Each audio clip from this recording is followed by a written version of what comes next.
Vous l'avez découvert dans les précédentes émissions avec son roman Les Roses Bleues, si aimer pouvait se conjuguer au pluriel, paru au Lys Bleu. Une idée cadeau que je recommande pour la Saint-Valentin, mais pas que. Il a promis de revenir nous voir avec son nouveau roman Je ne serai jamais loin de toi, toujours paru au Lys Bleu. C'est notre gentleman écrivain versaillais Didier Kimmel.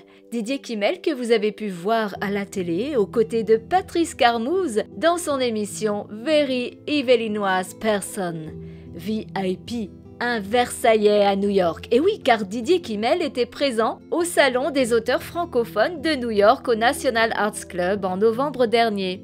Didier Kimmel a passé une grande partie de sa jeunesse au sein du théâtre Montansier, situé au pied des immenses jardins du château de Versailles. Il a été photographe et pigiste dans plusieurs journaux lorsqu'il était étudiant.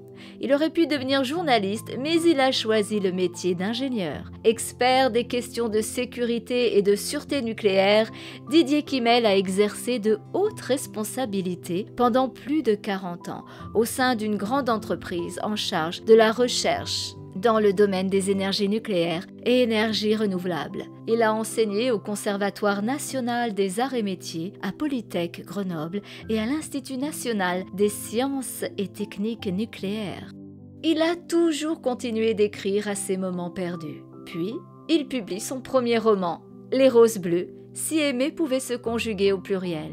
L'histoire de Kevin, bouleversé de découvrir après le décès de Diane, sa mère, la relation fusionnelle qu'elle vécut auparavant avec Marc. Didier Kimmel sera en dédicace demain 18 mars à 16h à la librairie Le Pavé du Canal, à Montigny-le-Bretonneux, en région parisienne.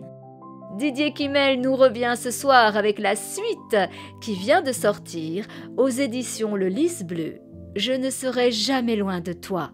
Alors qu'ils dispersent les cendres de Diane, Marc, Kevin et Laura vont mettre à jour une petite boîte métallique enfouie dans les flancs de la dune du Pilat. Son contenu va leur permettre de retrouver la trace de celui qu'il avait dissimulé dans le sable près de 70 ans plus tôt. Et c'est le début d'une histoire troublante dans laquelle hier et aujourd'hui pourraient bien être connectés. La vie est-elle un éternel recommencement? Est-ce que toutes les coïncidences sont dues au seul hasard? Faut-il y déceler des signes que nous enverraient nos défunts? Marc va se lancer dans des recherches qui vont le conduire en Inde, dans l'espoir de retrouver celle qu'il a tant aimée. Félicitations, cher Didier Kimmel, pour ce nouveau roman « Je ne serai jamais loin de toi », un roman très réussi et haletant qui nous emmène en voyage, nous transporte au cœur de l'Inde avec des rencontres inattendues qui nous intriguent.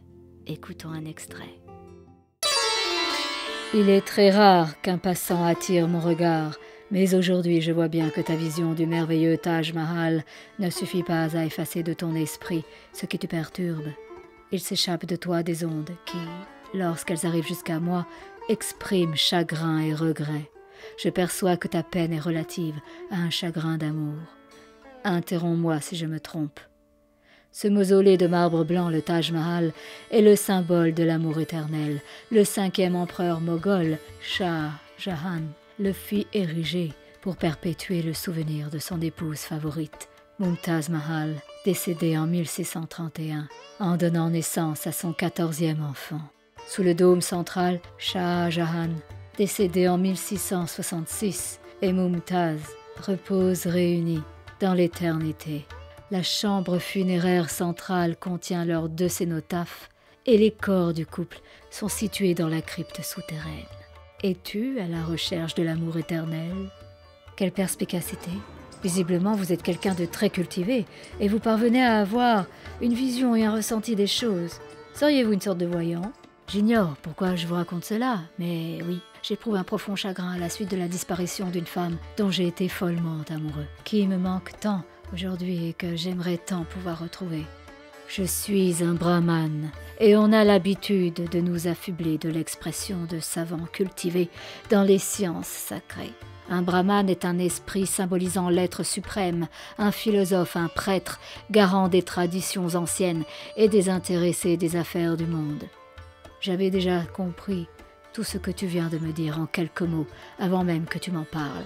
Dès que tu t'es approché de moi, j'ai perçu toute la souffrance qui t'habitait et tout ce besoin d'apaisement qui te dominait. Je ne te connais pas encore assez, mais tu dois être persuadé que l'esprit survit à la mort du corps.